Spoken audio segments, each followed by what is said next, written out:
A plane, a perfect takeoff, 60 seconds of silence, then a fireball over a crowded Indian medical campus.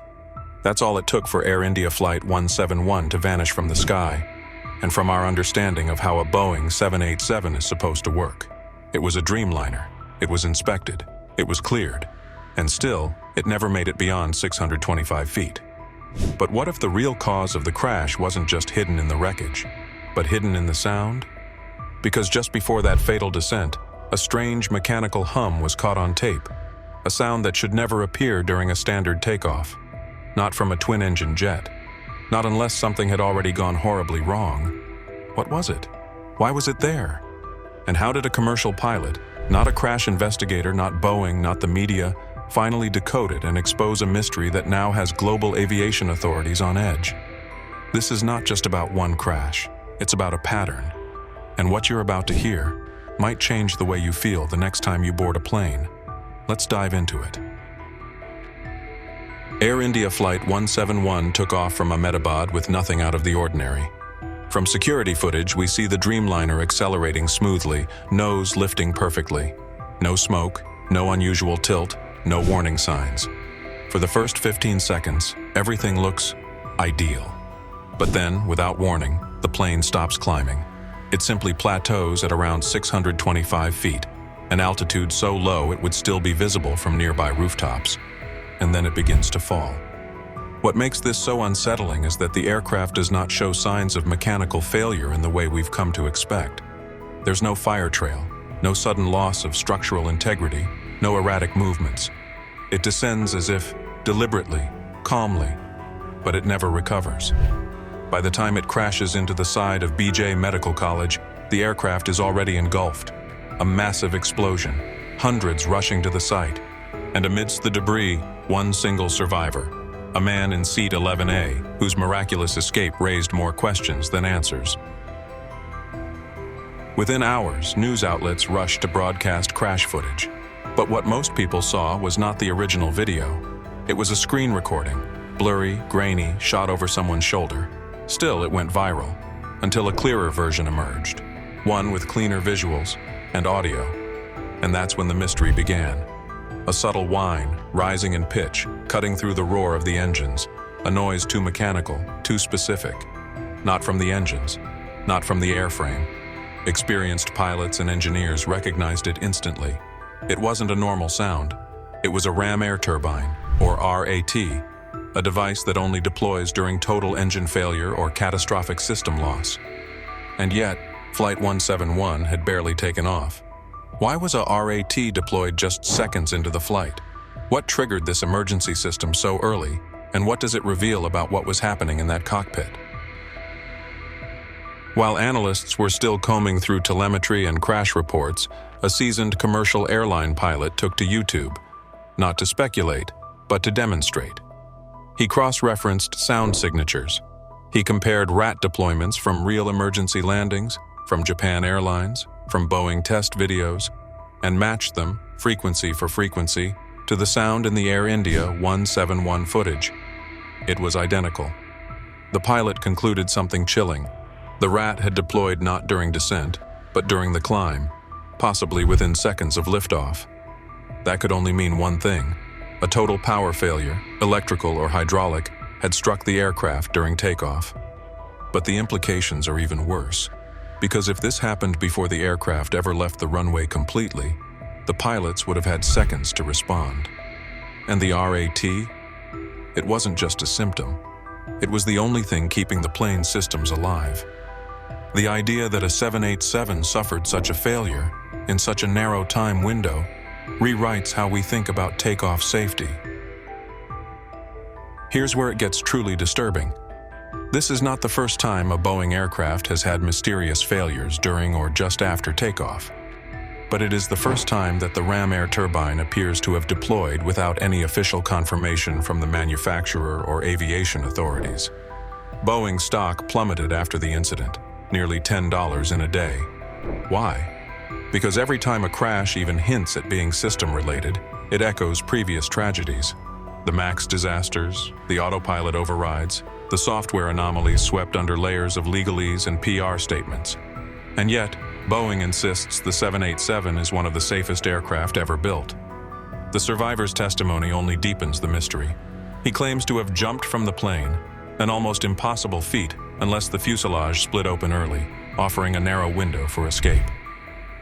Seat 11A isn't near the rear, it's near the wing, near the fuel tanks.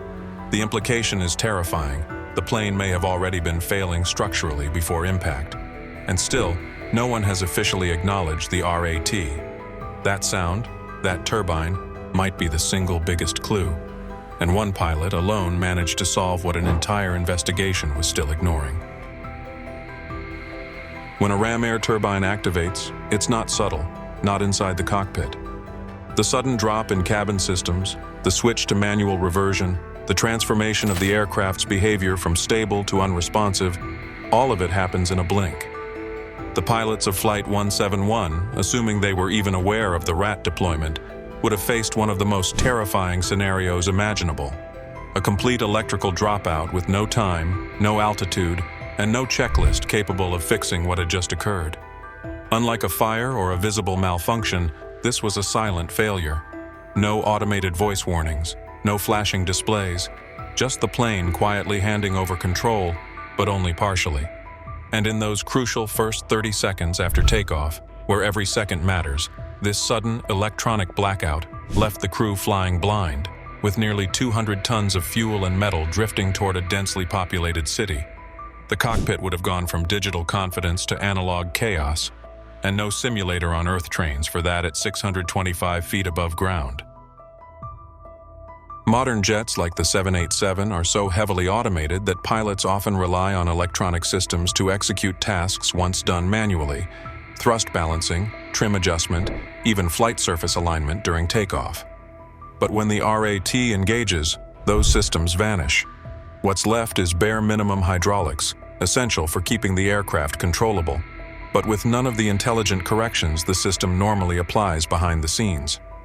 One former Boeing engineer noted that a RAT-powered 787 behaves more like a mechanical ghost of itself, still flying, but no longer fully alive. And if the flaps or slats were retracted, manually or by mistake, during this chaotic switch to RAT power, there would be no way for the aircraft to recover lift. This raises a chilling possibility. Not only did the RAT deploy, but it might have done so before the aircraft could complete its climb configuration, locking it into a low-lift, high-drag state with no escape. It's like trying to drive up a hill in neutral. No matter how hard you press, nothing happens. In the days following the crash, whispers began circulating among air traffic control staff in Ahmedabad. One controller reportedly claimed the aircraft's transponder had gone intermittent before radar contact was lost. Another said the last communication from the cockpit wasn't a mayday or an alert, but a strange, clipped message, possibly cut off mid-sentence. And then there's the black box, or more precisely, what wasn't said about it. Early press statements mentioned that the CVR, cockpit voice recorder, was recovered, but as weeks passed, no transcript was ever released. For aviation experts, this is highly unusual. The voice recorder almost always provides clues, even in high-impact crashes. Its silence in this case is louder than any sound. What if the electrical failure disrupted the CVR's function? What if the RAT wasn't just powering flight controls, but the only system keeping the aircraft's memory alive? A brief power surge could have corrupted everything, leaving investigators with a machine that screamed through the sky but left no final words behind. The implications of what this pilot uncovered go far beyond Flight 171. If a Dreamliner, Boeing's most modern wide-body aircraft, can suffer an uncommanded RAT deployment during takeoff, it means there's a hole in the aircraft's design logic. Not a hole caused by a missing wire or a broken bolt, but by assumptions made in the software, in the automation, in the very philosophy of modern cockpit design. For years, aircraft manufacturers have promoted the idea that their planes are too smart to fail, that automation will always prevent catastrophe. But what Flight 171 may prove is that there's a silent boundary where human reflex and machine obedience clash, and the machine doesn't win. Airlines worldwide are watching. Some have already begun internal safety reviews. Others remain silent, unwilling to confront the possibility that their fleet might be vulnerable to the same untraceable glitch. And Boeing? Still no statement about the RAT, no mention in the public report, no press release, no update, as if ignoring the sound will make it go away. In aviation, there are crashes that shake us, disasters that rattle public trust, moments that ignite media firestorms and international inquiries. But then there are crashes like Air India Flight 171, silent, clean, efficient in their destruction, leaving behind only questions and a haunting sense that something deeper went wrong. It wasn't the fireball. It wasn't the descent. It wasn't even the loss of 211 lives. It was the one sound no one was supposed to hear, the whine of the ram air turbine, the mechanical whisper that should only appear when all else has failed. A sound that tells us the aircraft, for all its technology, had surrendered, that its digital brain had shut down, that its automated soul had gone dark. And it wasn't Boeing who pointed this out. It wasn't the FAA. It wasn't a safety board or a committee. It was a pilot, just one, sitting at home, headphones on, slowing down a video frame by frame, listening for the truth. And what he uncovered wasn't just a failure of engineering. It was a failure of acknowledgement. A refusal by an industry to face the fact that even the most advanced machines can fail silently, and that sometimes the truth leaks out only when someone dares to listen. So now we're left with this. If a commercial jet can lose its systems in silence, if its final warning is heard by civilians before investigators, if its black box speaks less than a YouTube upload, what else have we missed? What do you think caused the downfall of Flight 171? Was it a power system glitch, a design flaw, or a systemic cover-up waiting to surface? Drop your theory in the comments, and don't hold back. Smash that like button if you believe every passenger deserves truth, not silence. Hit subscribe, because we're digging into the stories they've tried to forget. And this is just the beginning. Because sometimes, the only thing louder than an explosion is a secret nobody wants you to hear.